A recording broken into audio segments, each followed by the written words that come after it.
በስመ አብ ወወልድ ወመንፈስ ቅዱስ አሐዱ አምላክ አሜን። ሞቱን በሚመስል ሞት ከእርሱ ጋር ከተባበርን ትንሣኤውን በሚመስል ትንሣኤም ከእርሱ ጋር እንተባበራለን።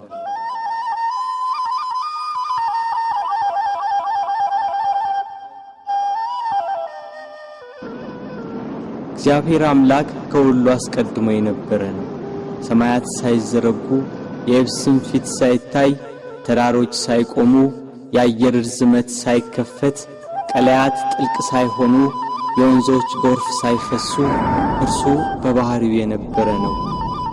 ብርሃናት ሳይበሩ ጨለማ ሳይጋረድ የማልት ብርሃን ሳይበራ ሌሊትም ሳይፈጠር ከዋክብት ሳይብለጨለጩ መላእክት ሳይፈጠሩ ከነባቢት ነፍስና ከመዋቲ ሥጋ አስቀድሞ ከተሰወረውና ከተገለጸው በላይና በታች ካለው ፍጥረት ሁሉ አስቀድሞ እግዚአብሔር በባህሪው የነበረ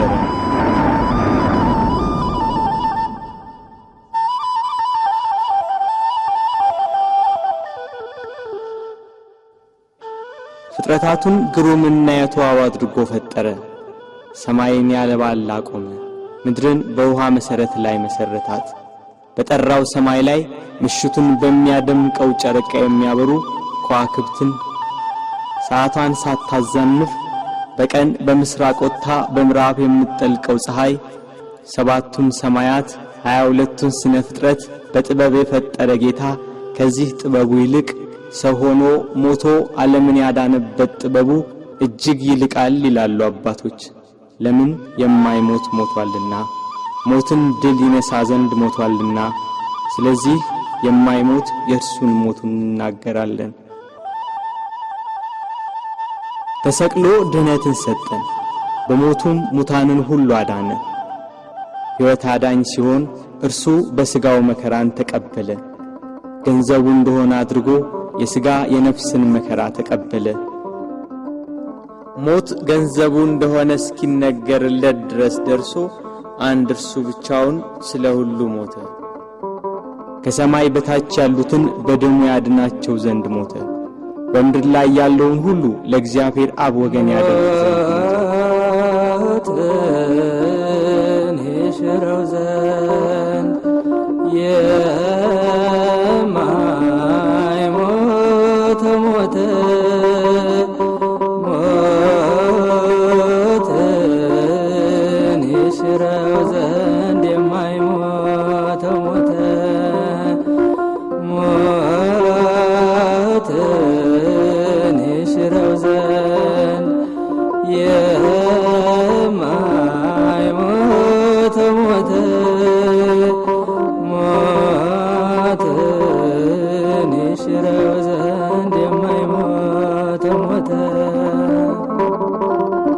ጌታችን መድኃኒታችን ኢየሱስ ክርስቶስ አዳምን ከሞት ለማዳን በገባው ቃል ኪዳን መሠረት 5500 ዘመን ሲፈጸም ከድንግል ማርያም ከሥጋዋ ሥጋ ከነፍሷ ነፍስ ነስቶ ሰው ይሆን ዘንድ መጣ። ቅዱስ ዮሐንስ አፈወርቅ በቅዳሴው ከአባቱ ሳይወጣ መጣ፣ ከአኗኗሩ ሳይለይ ወረደ፣ ከሦስትነቱ ሳይለይ መጣ፣ ከአንድነቱም ሳይለይ ወረደ፣ ከዙፋኑም ሳይለይ በሥጋ ልጅ አደረ፣ ከምልአቱ ሳይወሰን በማኅፀን ተጸነሰ፣ በላይ ሳይጎድል በማኅፀን ተወሰነ፣ በታችም ሳይጨመርበት ተወለደ እንዳለ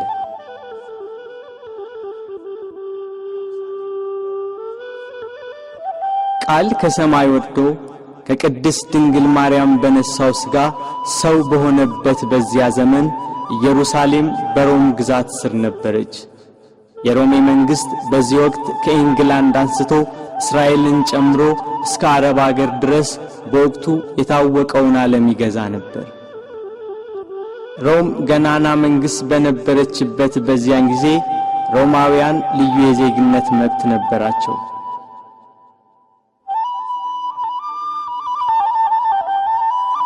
የአዳምን ዕዳ በደል ሊሽር ከሲኦል ቁራኝነት ከዲያብሎስ ተገዥነት ነፃ ሊያወጣ በሥጋ ማርያም ወደ ምድር የመጣው እግዚአብሔር ወልድ ከምድር መልካም አቀባበልን አላገኘም።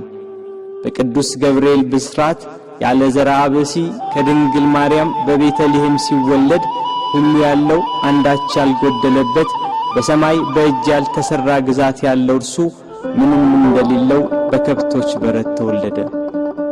በጥበብና በሞገስ ለእናቱ እየታዘዘ አደገ። በ30 ዘመኑ በእደ ዮሐንስ በዮርዳኖስ ተጠመቀ።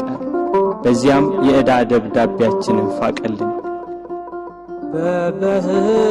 በበህቅልከ በበህቅልከ በበህቅልከ በበህቅልከ በ30 ክረምት በዮርዳኖስ ተጠምቀ በ30 ክረምት በዮርዳኖስ ተጠምቀ ጥቂት በጥቂት አደገ ጥቂት በጥቂት አደገ ጥቂት በጥቂት አደገ ጥቂት በጥቂት አደገ በ30 ክረምት በዮርዳኖስ ተጠመቀ በ30 ክረምት በዮርዳኖስ ተጠመቀ። ወንጌልን እየሰበከ ድውያነ ሥጋን በታምራት ድውያነ ነፍስን በትምህርቱ ይፈውስ ነበር። በዋለበት እየዋሉ ባደረበት እያደሩ ትምህርቱን የሚሰሙት የሚያዳምጡት በረከቱ። 5 ገበያ የሚሆን ሕዝብ ገሚሱ ቃሉን ለመስማት ሌላው ደም ግባቱ ያማረ መልኩ ሰው አይቶት አይጠግብም ነበርና የተወደደ ደም ግባቱን ለማየት ከፊሉ ህብስት እያበረከተ ይመግብ ነበርና ከሚበላው ለመሳተፍ የቀረው በደዌ ዳኛ ባልጋ ቁራኛ የተያዙ በሽተኞች ከደዌያቸው እንዲያድናቸው ይከተለዋል። ከተራራ እየወጣ ከፍ ባለ ድምፅ ወንጌልን ይሰብካል። ለሁሉ እንደሚገባው በምሳሌ እያደረገ ሕይወት የሆነ ቃል ሕይወት የሆነ አምላክ ርዕሰ መምህር ሊቀ ካህናት ጌታ የምስራቹን ወንጌል አስተማረ። በሐዘን በመከራ ያሉ ሁሉ ቃሉን የሰሙ ታምራቱን የተመለከቱ ይጽናኑ ይደሰቱ ነበር።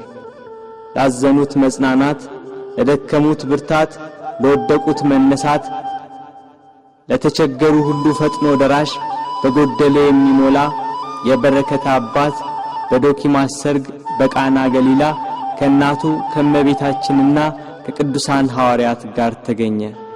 ውሃውን ወደ ወይን ጠጅ ለወጠ። እንጀራ አበርክቶ እስኪተርፍ መገባቸው። በውሃ ላይ እየተራመደ ተጓዘ። ነፋሳት ቃሉን እየሰሙ ተገዙለት። አጋንንት እየፈሩና እየተንቀጠቀጡ ሰገዱለት። ከብዙ ሰዎች ላይ ማራቃቸው። ድውያንን ፈወሳቸው። የሞቱትን አስነሳ። በሞቱ ሕይወትን ለሚሰጣት ጌታ ምድር ሞት ደገሰችለት።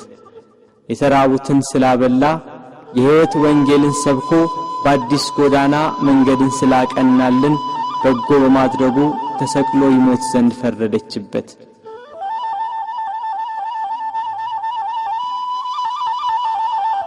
የካህናት አለቆችና ጸሐፍት ፈሪሳውያን ከጲላጦስ ጋር እንዴት እንደሚያጋጩት ያስባሉ። ሕዝቡ ሁሉ ክርስቶስን መከተሉ፣ በዋለበት መዋሉ፣ ባደረበት ማደሩ እነሱን ትቶ ክርስቶስን መከተሉ አበሳጭቷቸዋል። ፋሲካ የሚባለው የቂጣ በዓል ቀረበ።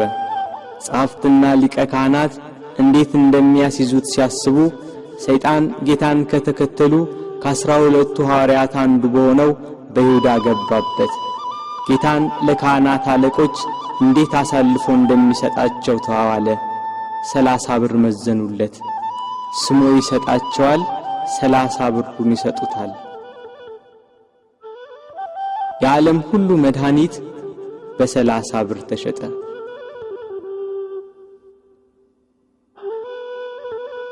እንዳስለመደው ወደ ደብረ ዘይት ሄዶ በጌቴሴማኒ በአታክልት ስፍራ ሳለ ከ12ቱ አንዱ ያስቆሮቱ ሰው ይሁዳ የተባለው ሐዋርያ የሚመራቸው ሰይፍና ጎመድ ያዙ። የካህናት አለቆችና ጸሐፍት፣ ሌሎች ብዙ ሰዎች ወደ እነርሱ ገሰገሱ። የምስመው እርሱ ነው፣ ያዙት፣ ተጠንቅቃችሁ ውሰዱት ብሏቸው ነበርና ወደ ጌታ ቀርቦ ሳመው። መምህር ቸር ውለሃል ብሎ አቀፈው። አይሁድ ተረባርበው ያዙት። ይሄ ለአይሁድ ከይሁዳ የተሰጠ ምልክት ነበር። ቅዱስ ዮሐንስ አፈወርቅ በቅዳሴው ድርሰቱ ሁሉን የያዘውን ያዙት፣ ሁሉን የሚገዛውን አሰሩት፣ የሕያው የአምላክን ልጅ አሰሩት፣ በቁጣ ጎተቱት፣ በፍቅር ተከተላቸው እንዳለ ከሐዋርያት ለይተው ያዙት። ያቺ ምሽት የመከራው ጅማሬ ሆነች። ምን ሰጡ ይሁዳ አይሁድ ወገኖች ለእነርሱ አሳልፈ ጌታህን የሰጠ ከሁሉ የሚበልጥ ስልጣን ሰጥቶ ሳለ ከሁሉ የሚበልጥ ስልጣን ሰጥቶ ሳለ ብርን ለመቀበል ልብ ተታለለ፣ ልብ ተታለለ። ምን ሰጡ ይሁዳ ሥጋዬን ቆርሼ ደሜን አፍስሼ መሥዋዕት ሆኜ አድንሃለሁ ብሎ ቃል ኪዳን የገባለት ጌታ ሞትን ያጠፋ ዘንድ የሞትን መውጊያ ይሰብር ዘንድ ለመታረድ እንደሚነዳ በሚሸልቱት ፊት እንደማይናገር እንደ የዋህ በግ በኋላቸው እየተከተሉ ጎተቱት።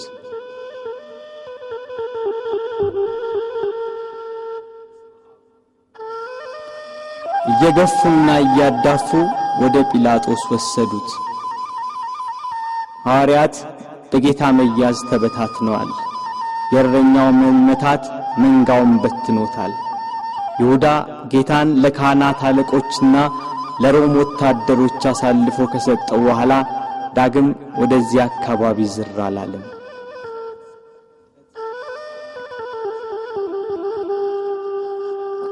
ድንግል ማርያም የፋሲካን በዓል ማክበርን ስታስብ የልጇን መያዝ ሰማች። ልጇ መከራ ወደሚቀበልበት አይሁድ ግፍ ወደሚፈጽሙበት ወደ ኢየሩሳሌም እንዲወስዷት ከሐዋርያት አንዱን ፈለገች። አይሁድን ስለፈሩ ሁሉም ጥለዋት ሸሽተዋል። ከጴጥሮስ ጋር ለመሄድ ጴጥሮስን ፈለገች። እሱስ የካህናት አለቆችን ስለፈራ ልጅሽን አላውቀውም ብሎ ሸሽቶ ተደብቋል አሏት። ዳግመኛ ስለ ወንድሙ ስለ ያዕቆብ ጠየቀች። እሱም ሲይዙት ልብሱን ጥሎ ሸሽቷል አሏት። እንድርያስን ፈለገች። እሱስ ከልጅሽ ጋር ወደ ከተማ አልመጣም አሏት። ቶማስም እንዲሁ ሸሽቷል። በርተለሜዎስን ጠየቀች። ከሁሉ አስቀድሞ ሸሽቷል አሏት። ፊልጶስን ጠየቀች። እሱስ አንድ ጊዜም አልታየም አሏት። ማቴዎስን ጠየቀች። እሱማ ግብር ተቀባይ ስለነበር ከሁሉ ይልቅ ፈርቶ ተሸሽጓል አሏት። ሁሉንም አንድ በአንድ ጠየቀች። ከእርሱ ጋር ወደ ቀራንዮ ከሄደ ከዮሐንስ በቀር አንድም አላገኘችም። እያለቀሰችና እያነባች ወደ ቀራንዮ ገሰገሰች። ሁሉም ፈርተው ተሸሽገዋል። አንድስ እንኳን አብሮት የሚሆነው መከራውን የሚጋራው ባለመኖሩ እኒያ ጸሐፍትና የካህናት አለቆች ይግባኝ ብሎ የሚጠይቃቸው፣ ተው ብሎ የሚከለክላቸው፣ በቃችሁ ብሎ የሚያግዳቸው ባለመኖሩ በመድኃኔ ዓለም ላይ መከራና ስቃይ ያበዙበት።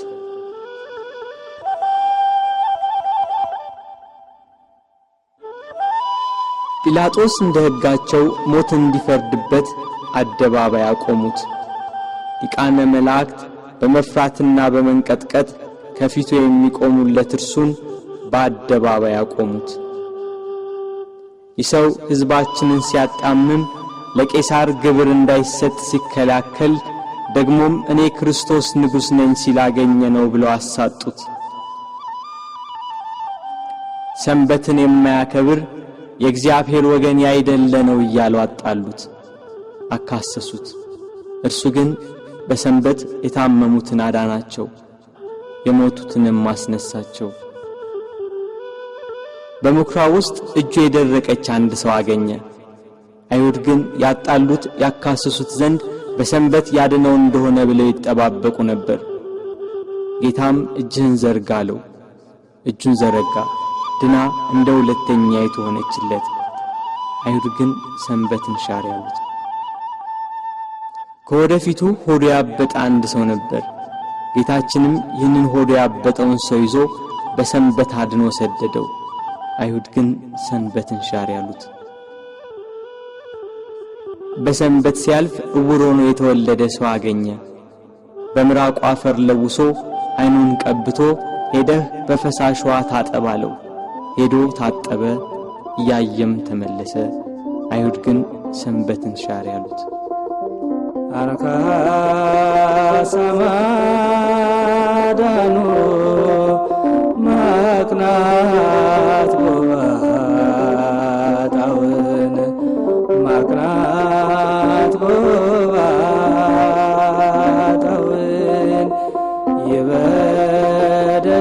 የበደለኛ ነው ሊሰቀል ይገባል ሊሰቀል ይገባል። ቸሩ ሆይ ቸሩ ሆይ ለእኛ ብለህ ተሰቀልከው። ጲላጦስ ፊት ያቀረቡት የወንጀል ክስ ጲላጦስን ይሰው ወንጀለኛ ነው ሊያሰኘው ግን አልቻለም። በቅናት እንዳስያዙት ያውቃልና። ጲላጦስ ለተሰበሰበው ሕዝብና ለጸሐፍት ፈሪሳውያን እኔ በዚህ ሰው አንዳችን በደል አላገኘሁበትም፣ እናንተ እንደ ሕጋችሁ ወስዳችሁ ቁጡት አላቸው። ካህናት አለቆች ተንጫጩ። ከገሊላ ጀምሮ እስከዚህ ድረስ በይሁዳ አውራጃ እያስተማረ ሕዝቡን ያውካል ያሉ ሁሉም ጮኹ። ጲላጦስ ገሊላ የሚለውን ቃል ሲሰማ የገሊላ ሰው እንደሆነ ብሎ የገሊላ ሰዎችን ጠየቀ። የገሊላ ሰው መሆኑን ሲረዳ ይሄ የሄሮድስ ግዛትን የሚመለከተው ብሎ ወደ ሄሮድስ ላከው። ያን ጊዜ ሄሮድስ በኢየሩሳሌም ሳለ ጌታ ወደ እርሱ ተላከ። ጌታችን ኢየሱስም ከመገዛት ነፃ ሲሆን በትሕትና ሄደ። እርሱ የምድራውያንና የሰማያውያን ገዢ ሲሆን እርሱ የሰማይ ንጉሥ ልጅ ሲሆን አይሁድ እየገፉና እያዳፉ ሄሮድስ ዘንድ ወሰዱት።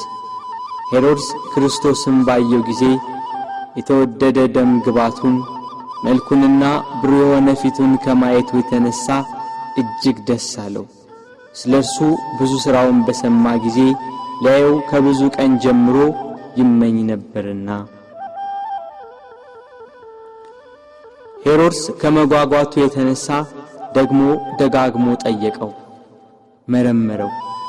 እርሱ ግን ቃል አልመለሰም። ጸሐፍት ፈሪሳውያንና የካህናት አለቆች ዝም ስላለ ቁመው ያጣሉት የሐሰት ክሳቸውን ይደረድሩ ጀመር። ሄሮድስም ለእኒያ ርኅራኄ ለሌላቸው ወታደሮች በያዙት ጅራፍ እንዲገርፉት ትእዛዝ አስተላለፈ።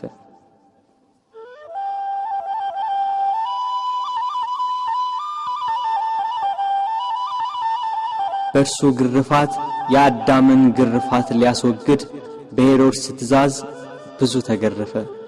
ሥጋው እየተቆራረጠ ደሙ እንደ ውሃ ወደ ምድር ፈሰሰ። ኢየሩሳሌምን የሚገዛት ሄሮድስም ጌታ ኢየሱስን አቃለለው። ይህ ሰው ሞት ይገባዋል ብሎ መልሶ ወደ ጲላጦስ ላከው።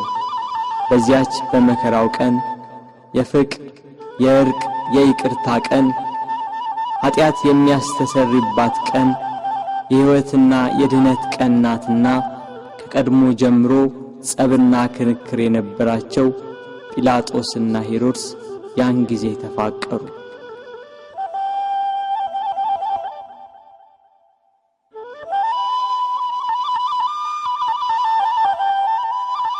ጌታ ወደ ጲላጦስ ተመለሰ። ጲላጦስ ሄሮድስ ወደ እርሱ መመለሱን ሲረዳ ለተሰበሰበው ሕዝብ ወደ ሄሮድስ ላኩት። እርሱም መልሶ እነሆ እሱም ለሞት የሚያበቃ የሠራ የለም፣ ስለሆነ ገርፌ ልተወው በማለት ተናገራቸው። ካህናት አለቆች ግን ለተሰበሰበው ሕዝብ እየተሽለኮለኩ ኢየሱስን ስቀልልን፣ በርባንን አድንልን ብላችሁ ለምኑ ብለው ለሕዝቡ ሁሉ ነገሯቸው። የካህናት አለቆች የቅናት ስሜታቸው ረካ። ሕዝቡ በሙሉ ይህንን ሰው በሞት አስወግደው በርባንን ፍታልን ብለው ጮኸው ተናገሩ። ጲላጦስም መልሶ መላልሶ ክፋት ስላላገኘበት ያድነው ዘንድ ወይንም ገርፎ ይለቀው ዘንድ ጠየቃቸው። ሕዝቡ ግን በታላቅ ቃል እየጮኹ ስቀለው፣ ስቀለው፣ በሞት አስወግደው፣ በርባንን ፍታልን፣ እርሱን ግን ስቀለው አሉ። በንጹሕ ደም የታጠበ ብዙ ነፍሳትን የገደለ ሽብር፣ ዋይታና ሁከት ያነገሰ በርባን ይፈታልን፣ በደል ያልተገኘበት ንጹሕ ባዲ ክርስቶስ ግን ይሰቀል አሉ። ይሰቀል፣ ይሰቀል፣ ይሰቀል፣ ይሰቀል፣ ይሰቀል። የሰማነውን ነገር ማን አምኗል? የእግዚአብሔርስ ክንድ ለማን ተገልጿል? እንዳለ ነቢይ ይሰቀል የሚለው የካህናት አለቆችና የሕዝቡ ቃል በረታ። ሕዝቡና ጲላጦስ እንዲህ ሲነጋገሩ የጲላጦስ ሚስት በዚህ ንጹሕ ሰው ደም ኃላፊ እንዳትሆን ወቅ የሚል መልእክት ካየችው ሕልም ጋር አብራ ላከችለት። ጲላጦስ ግራ ገባው። በአንድ በኩል እልፍ አእላፋት የሚሆኑ የሮማ ነዋሪዎችና የካህናት አለቆች የአይሁዳውያን ጩኸት፣ በሌላ በኩል የሚስቱ የማስጠንቀቂያ መልእክትና ያየችው ሕልም ግራ አጋባው። ጸብና ክርክር እየበዛ እንጂ ምንም የሚጠቅም ነገር እንደሌለ አይቶ ውሃ አምጡልኝ ብሎ በሕዝቡ ፊት እጁን ታጠበ። እኔ ከዚህ ከንጹሕ ሰው ደም ንጹሕ ነኝ፣ እናንተ ወቁ ሲል፣ ሕዝቡም የዚህ ሰው ደም በእኛና በልጆቻችን ይሁንብን አሉ። አይሁድ ግን ጌታችን ኢየሱስን እየሰደቡ አንድ ጊዜ ወደ ምሰሶ ገፍተው ጣሉት። የስድቡ ውርጅብኝ ግን በዕለተ ዓርብ ብቻ አልነበረም፣ 3 ዓመት ሙሉ ሰደቡት እንጂ። የዮሴፍ ልጅ ነው፣ የሳምራዊ ሰው ነው፣ አጋንንትን ካለቆቻቸው እየተነጋገረ ያወጣል ያሉ የስድብ መዓት አወረዱበት። አጋንንት ያደሩባቸው ሰዎች ግን ከአይሁድ 1000 ጊዜ ተሽለው ምስክር ሆኑት። ጋኔን እንደሌለበት ከቤልዜቡልም ጋር መስማማት እንዳያውቅ የልዑል እግዚአብሔር የባሕሪ ልጅ ሲሉ መሰከሩ። አይሁድ ግን ኃጥእ፣ በደለኛ፣ ክፉ አድራጊ፣ የሚያስት፣ የሚሳደብ ነው እያሉ ዘበቱበት። ጌታችን ግን በባሕሪው ንጹሕ፣ በአነዋወሩ ክቡር፣ እውነተኛም ነው። ስለ ኃጢአት ከእናንተ የሚከራከረኝ ማን ነው ብሎ አይሁድን እንዳላቸው እርሱ ኃጥእ አይደለም።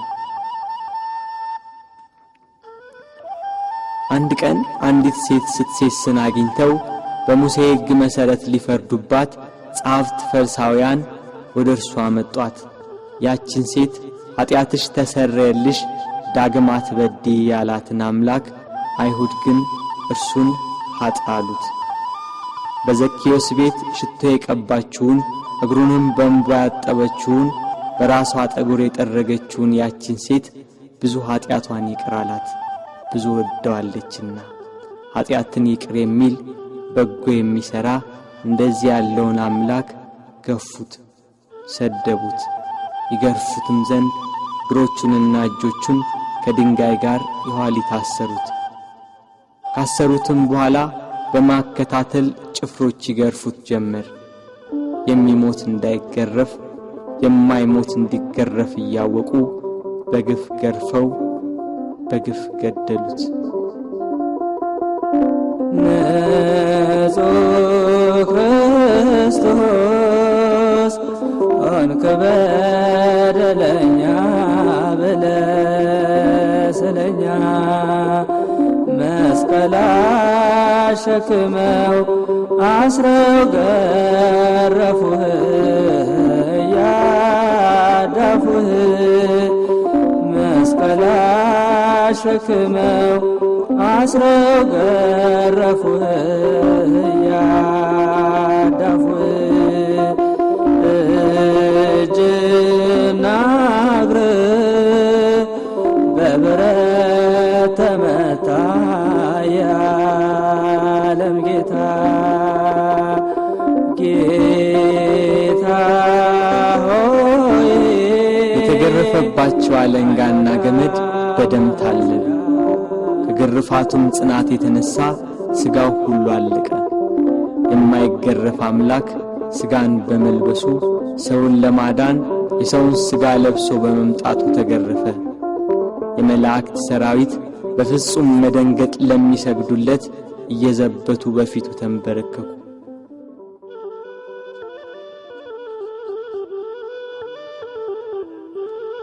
ቅዱስ ዮሐንስ አፈወርቅ በቅዳሴ ድርሰቱ የጌታ ትሕትናና ዝምታ ቢገርመው ይህን ያህል ትሕትና እንደምን ያለ ትሕትና ነው! ይህን ያህል ትዕግሥት እንደምን ያለ ትዕግሥት ነው! ይህን ያህል ዝምታ እንደምን ያለ ዝምታ ነው! ይህን ያህል ቸርነት እንደምን ያለ ቸርነት ነው! ይህን ያህል ሰውን ማፍቀር እንደምን ያለ ፍቅር ነው! ክርስቶስ በመገረፉ ሰውን ሁሉ ከተገረፈበት ኀጢአትና ፍዳ ዳነ። ስለ ልጆቹና ስለ አዳም መገረፍና መታሰርን ከፈለ። ጲላጦስ በሕዝቡ ላለመጠላት በአይሁዳውያን ለመወደድ ፍቃዳቸውን ለመፈጸም ስቀሉት ብሎ ጌታችንን ለአይሁድ ሰጣቸው። አይሁድና ጭፍሮቻቸው ጌታን ወደ ፍርድ አደባባይ ወስደው አንድ ወጥ የሆነችውን ልብስ ገፈፉና ቀይ ግምጃ ለበሱት። እንደ መብረቅ የሚያንጸባርቅ እንደ በረዶ ነጭ የሆነ ልብስ የሚለብስ ሲሆን ለመዘባበት ቀይ ሐርና ነጭ ሐር አለበሱት። ለኪሩቤል የመብረቅ ልብስ፣ ለሱራፌል ግርማ ያለ ልብስ የሚያለብሳቸው እሱን ቀይ ግምጃ ለበሱት። በሳት በተጋረደ ዙፋን ላይ የሚቀመጥ እሱን በመዘባበቻ መቀመጫ ላይ ያስቀመጡት። ከዘንባባና ከሾህ ጋር የታተቱ በመርፌ አምሳል የተሰሩ 50 ሾኮች ያሉበት የመገዳደሪያ አክሊል አቀዳጁት። እኒህ ሾኮቹ እስከ ራሱ አጥንት ድረስ ገቡ። የሕይወት መገኛ እርሱን የሾህ አክሊል አቀዳጁት። መላእክትን የብርሃን ራስ ቁር የሚያቀዳጃቸውን የነገሥታት ገዢ የሚሆን እሱን የሾህ አክሊል አቀዳጁት። የሾህ አክሊል ደፍተህ ጎንህን ተወጋ አልፋ ኦሜጋ የሾህ አክሊል ደፍተህ ጎንህን ተወጋ አልፋ ኦሜጋ ጌታ ሆይ አይሁድ አማጽያን ሰቀል ሆይ የዓለም መድኃኒት የዓለም ሲሳይ ሰቀል ሆይ። በሾህ አክሊሉ የተጎዳው ራሱ ደም አዘነበ፣ ፊቱ ደም ለበሰ፣ ሰውነቱ ሁሉ በደም ተጠመቀ። በቀኝ እጁ ዘንግ አስያዙት፣ ያሽሟጥጡ ከፊቱ እየወደቁ እጅ ነሱት። የአይሁድ ንጉሥ ሰላም ላንተ ይሁን እያሉ ዘበቱበት። የመላእክት ሰራዊት እየደነገጡ የሚሰግዱለትን፣ ስልጣናት ሊቃናት እየፈሩ ለሚሰግዱለት ለሱ አይሁድ ግን በትዕቢት እጅ ነሱት። ያላስደስት ሲላቸው ከሰው ልጆች ሁሉ ይልቅ ደም ግባቱ በሚያምር በጌታችን ላይ አይሁድ ምራቃቸውን ተፉበት። ግብዞች እንደ ራስ ራሳቸው መስሏቸው ምራቅ የተፉ በቤት ቀለዱ አንተ ሊጎዱ ምራቅ የተፉ በቤት ቀለዱ አንተ ሊጎዱ ፊቴን አይቶ የሚቆም የለም ብሎ በተናገረ በጌታችን ፊት ላይ ተፉበት። እርሱ ግን ምራቃቸውን ተጸይፎ ፊቱን አልመለሰም።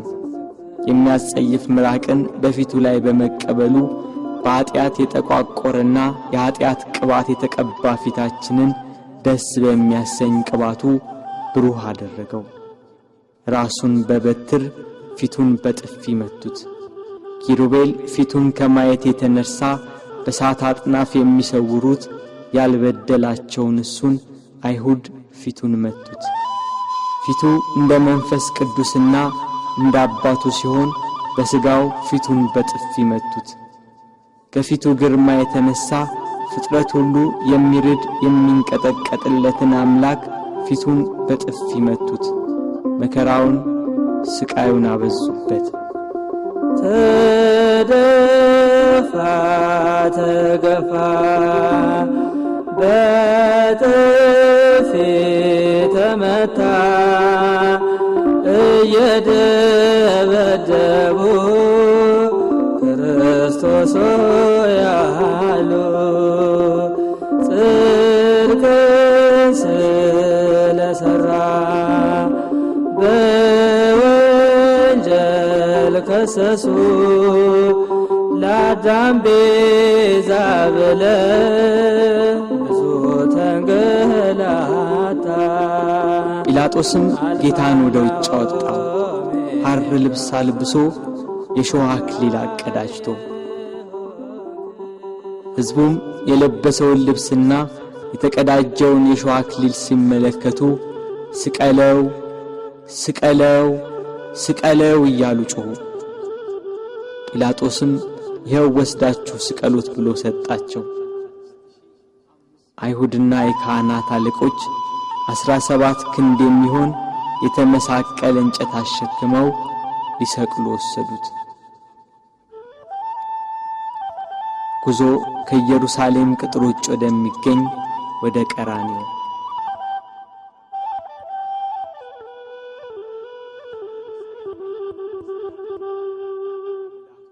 አብሮት ያለው የሕዝብ ብዛት እንዲህ በቀላል የሚገመት አይደለም። የጦር መሳሪያ ይዘው የተከተሉትም ጭፍሮች 580 ናቸው። ከነርሱም ጋር የተባበሩ ሌሎች ብዙ ሰዎች ነበሩ። መከራውን ስቃዩን የተመለከቱ የኢየሩሳሌም ሴቶች ደረት እየደቁ መሬት እየወደቁ ያለቅሱለት ነበር። እርሱ ግን እናንተ የኢየሩሳሌም ሴቶች ለኔ አታልቅሱ፣ ለራሳችሁና ለልጆቻችሁ አልቅሱ። መካን የሆኑ ያልወለደችም ማኅፀን ያላጠቡም ጡቶች ንዑዳን ክቡራን ናቸው የሚባልበት ወራት ይመጣል። በዚህ በእርጥብ እንጨት እንዲህ ያደረጉ ደረቅ ቢያገኙ እንዴት ይሆኑ?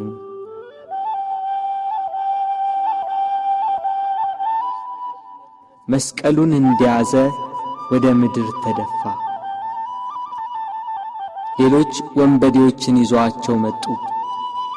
አከበርንህ ብለውታልና ቀኛዝማች ግራዝማች ሾምንልህ ሲሉ በወንበዴዎች መካከል ሊሰቅሉት። መስቀሉን እንደተሸከመ በጎዳና ላይ ወደቀ፣ ተጨነቀ፣ ተሰቃየም፣ አፉንም አልከፈተም። ለመታረድ እንደሚነዳ ጠቦት ወደ ቀራንዮ ተነዳ። ወደ ሰርጉ የተጠሩትን ሰዎች በመታረዱ ደስ የሚያሰኝ የላም ፍሪዳ ነውና እስከሚሰቀልበት ቦታ ድረስ በበትር እየመቱ እየገፉና እያዳፉ ወሰዱት። ቀራንዮም እንደደረሰ ከመስቀሉ ላይ በጀርባው አስተኙት። በሸላቾቹ ፊት ዝም እንደሚል በግ እንዲሁ አፉን አልከፈተም እንዳለ ነቢይ ከመስቀሉ አውጥተው ወደ ላይ ክንድ ያህል በተረፈ ችንካር ላይ በጀርባው አስተኙት።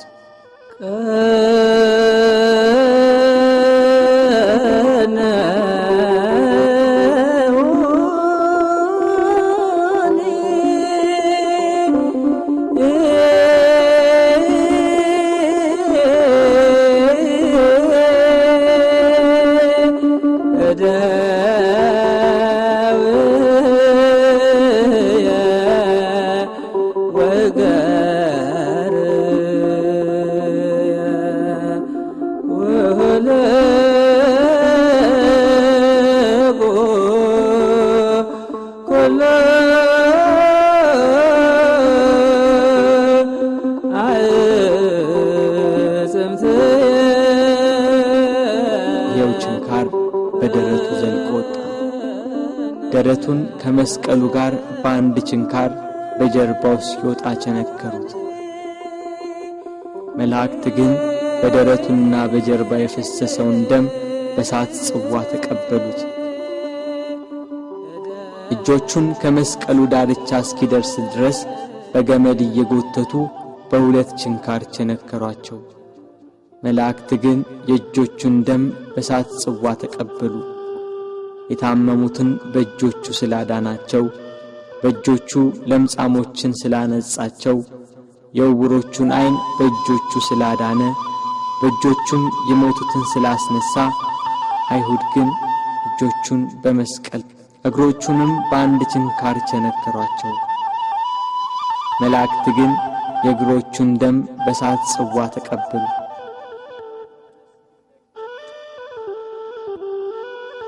ፀሐይ ከወትሮዋ ለየት ብላ በአናት ላይ ልትሆን ታዘግማለች። ግርግሩ ጩኸቱ እንደቀጠለ ነው። የክርስቶስም ስቃይ እንደዛው። ችንካሮቹ ተመተው እንዳበቁ በእንጨት መስቀል ላይ ሰቀሉት። ፊቱን ወደ ምስራቅ፣ ቀኝ እጁን ወደ ደቡብ፣ ግራ እጁን ወደ ሰሜን አድርገው ሰቀሉት። እሱ ግን ስለ ዓለሙ ድነት በማዕዘነ ምድር ወደ ላይ ወደ ታች ወደ ግራና ወደ ቀኝ ሆኖ እንደ መጋረጃ በእንጨት ላይ ተሰቀለ። እኛን ከጻድቃን ጋር አንድ ያደርገን ዘንድ እርሱ ከበደለኞች ጋር ተቆጠረ።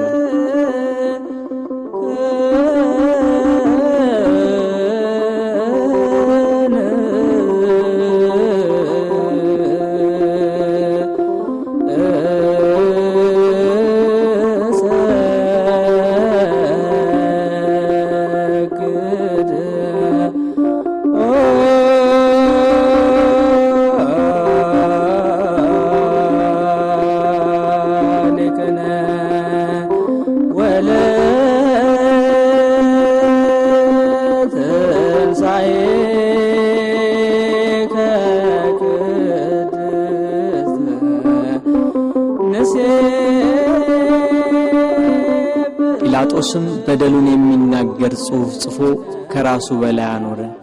ጽሕፈቱም ይሄ የናዝሬቱ ሰው ኢየሱስ የአይሁድ ንጉሥ ነው የሚል ነው።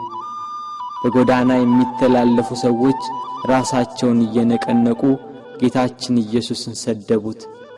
ጸሐፍትና የካህናት አለቆችም ይዘብቱበት ጀመር። ሌላውን ያድናል፣ እስቲ ራሱን ያድን።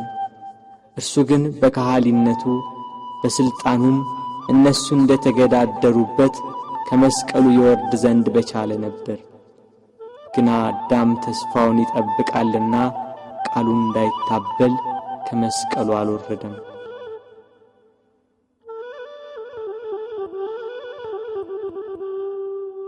የጌታችን የኢየሱስ ክርስቶስ እናት እመቤታችን ቅድስት ድንግል ማርያም ከእህቷ ከቀሎጵያ ልጅ ከማርያምና ከመግደላዊት ማርያም ጋር ከመስቀሉ አጠገብ ቆማ ሆድን በሚያቃጥል አንጀትን በሚቆራርጥ በጽኑ ሐዘን ታለቅስ ታነባ ነበር። በድንግልና ስለጸነሰችው ስለተወደደ ልጇ ድንግል ማርያም ለምን አታለቅስ? 9 ወር ከ5 ቀን በማኅፀኗ ስለወሰነችው ልጇ ድንግል ማርያም ለምን አታለቅስ? የድንግልና ጡት ወተት ስላጠባችው ልጇ ድንግል ማርያም ለምን አታለቅስ? በስደት ከሀገር ሀገር ተጉዛ በግብጽ በረሃ ስለተንከራተተችበት ልጇ ድንግል ማርያም ለምን አታለቅስ? ራሔል ስለ ልጆቿ የምታለቅስ ከሆነች ድንግል ማርያም ለልጇ ለምን አታለቅስ? ራሔል ከአንድ ቦታ ወደ አንዷ ይዛቸው ላልተሰደደችው ልጆቿ የምታለቅስ ከሆነ ድንግል ማርያም በስደትና በስቃይ ወደ በረሃ ለተሰደደችው ልጇ ለምን አታለቅስ? መቃብራቸውን ላላየችው ልጆቿ ራሔል የምታለቅስ ከሆነች ድንግል ማርያም የታተመ ልጇን መቃብር እያየች ለምን አታለቅስ? የ12ቱ ነገድ አባት ሽማግሌው ያዕቆብ ስለ ልጁ ስለ ዮሴፍ ያለቀሰው ለቅሶ ዛሬ አዲስ ሆኖ ተገኘ።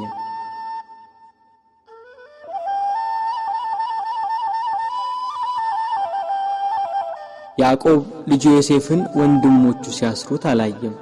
ድንግል ማርያም ግን ልጇ በመስቀል ላይ ተቸንክሮ አይተዋለች። ያዕቆብ ዮሴፍን ወንድሞቹ ከጉድጓድ ሲጥሉት አላየም። ድንግል ማርያም ግን በአይሁድ አደባባይ ልጇን ተሰቅሎ አይተዋለች። ያዕቆብ ዮሴፍን ልብሱን ገፎ ሲሸጡት አላየም። ድንግል ግን ይሁዳን ለ30 ብር ሸጠው አይታለች። ያዕቆብ በልጁ ደም ሳይሆን የበግ ደም አይቶን ያለቀሰ። መለኮት የተዋሃደው የክርስቶስ ደም ግን ድንግል በምታለቅስበት ጭንጫ ላይ ፈሰሰ። ስለዚህ አለቀሰች። ስለተወደደ ልጇ ለምን አታለቅስ?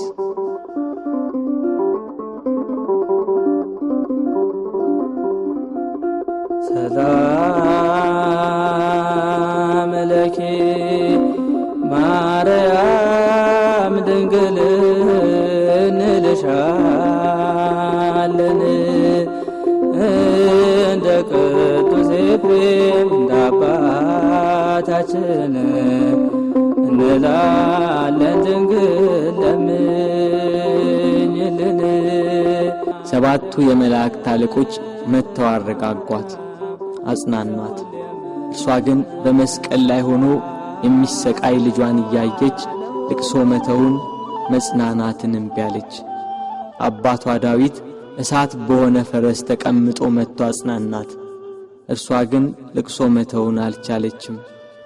ከወለደችው ጀምሮ ልጄ እያለች በስጋት የኖረች እናት ያሁኑ የልጇ ነገር ግን የመረረ ሆነባት።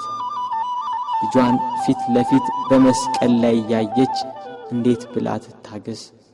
ምንስ ብላ ትጽናና?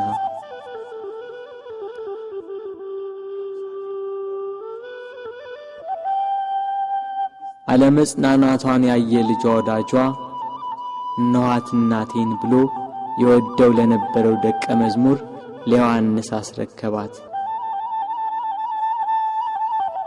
የደሙን መፍሰስ የጎንን መወጋት የልጇን ሞት ባየች ጊዜ ከሐዘን ብዛት እንዳትሞት ለሚወደው ደቀ መዝሙር ለዮሐንስም ከሐዘን የምታረጋጋ የመዳን ተስፋ የሆነች እናት በመስቀሉ ስር በመገኘቱ እነኋት እናትህ ብሎ የእርሱን እናት ሰጠው።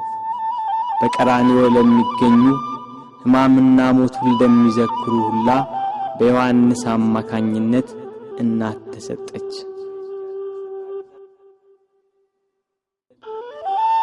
ቤት ከገባችም በኋላ መጽናናትና ልቅሶ መተውን አልቻለችም።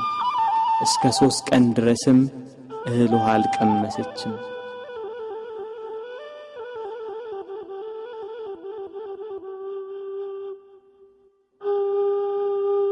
ፀሐይ አናት ላይ ስትደርስ ብርሃኗን ከለከለች።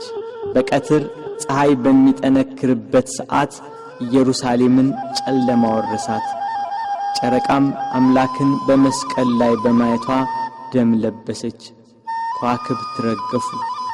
ክርስቶስ በመስቀል ሳለ ትንቢቱ ሁሉ እንደተፈጸመ ባየ ጊዜ ተፈጸመ አለ። ነፍሱን ከሥጋው ለየ። አምላክ በሥጋው ሞተ። በነፍሱ የሞተውን አዳምን ለማዳን ክርስቶስ በሥጋው ሞተ።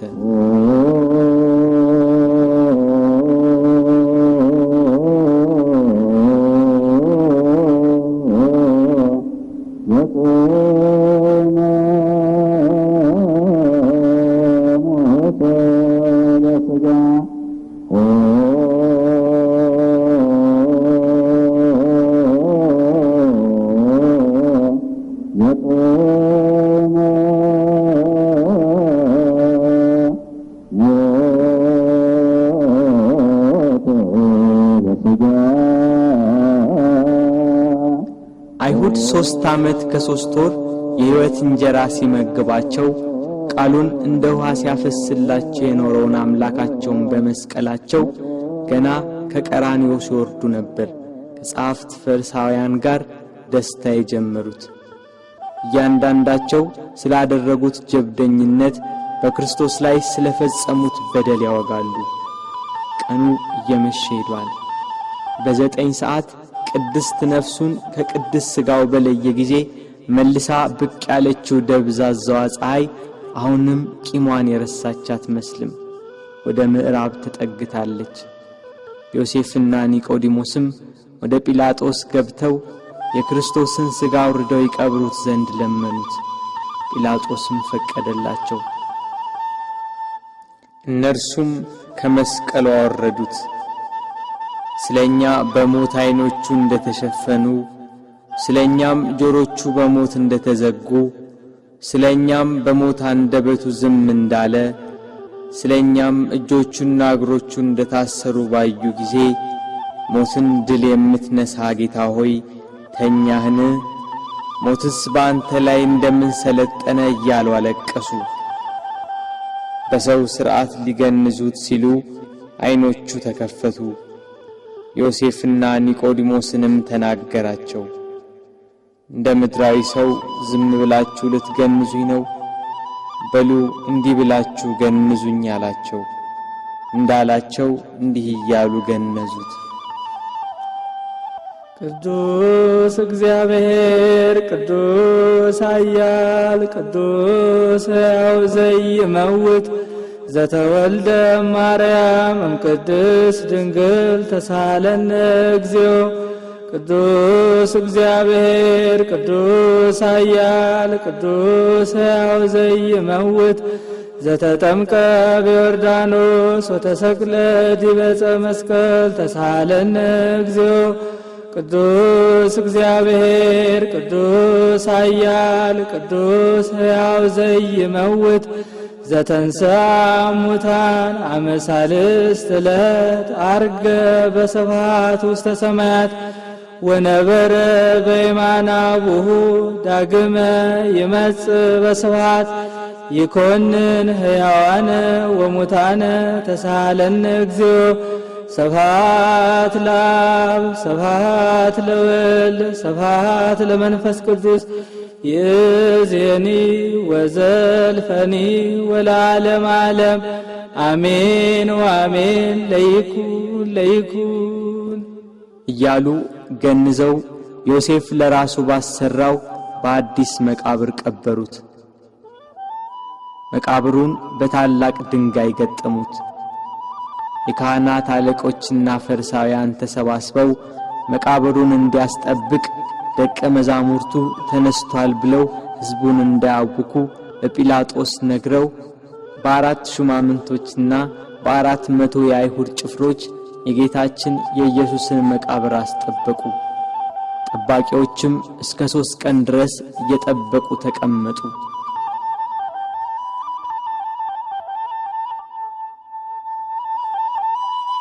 ቅዳሜ ሌሊት ለእሑድ አጥቢያ ከዋክብት ሰማያትን እያደመቁ ናቸው።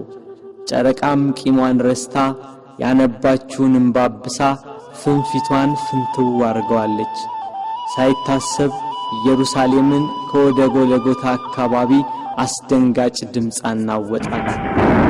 ክርስቶስም በራሱ ኃይልና ሥልጣን በታላቅ ክብር ፈጥኖ ተነሳ።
በብርሃን ተጥለቀለቀች። ነፍሳት በደስታ ከሲኦል ተፈተለኩ፣ ከቁራኝነት ነፃ ወጥቷቸዋልና። ዲያብሎስን ድል መታው፣ ገሃነም ፈራረሰ፣ ሲኦልም ተዘጋ። ሞት ሊይዘው አልቻለምና የተገነዘበትን ልብስ ትቶ ልብሰ መንግሥቱን ለብሶ ተነሣ። በተወለደ ጊዜ የእናቱን ማኅተመ ድንግልና እንዳለወጠ በትንሣኤውም ከእህቱም መቃብር መግነዝ ፍቱልኝ ሳይል በመላእክት ታጅቦ በክብር ተነሣ።